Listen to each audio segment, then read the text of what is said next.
Pak, gimana Pak? Punten Pak, anak saya pengen foto sama mobil polisi. Oh iya, ayo, boleh.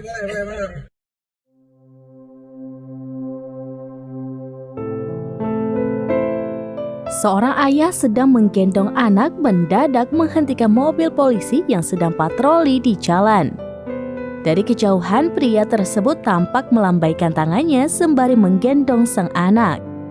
Ia pun menghampiri mobil polisi dan meminta izin mengambil foto mobil polisi untuk buah hatinya.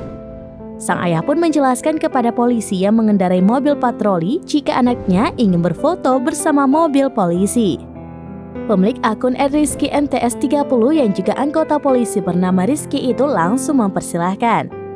Sang ayah memotret anaknya dari berbagai sisi hingga berfoto bersama dengan sang polisi.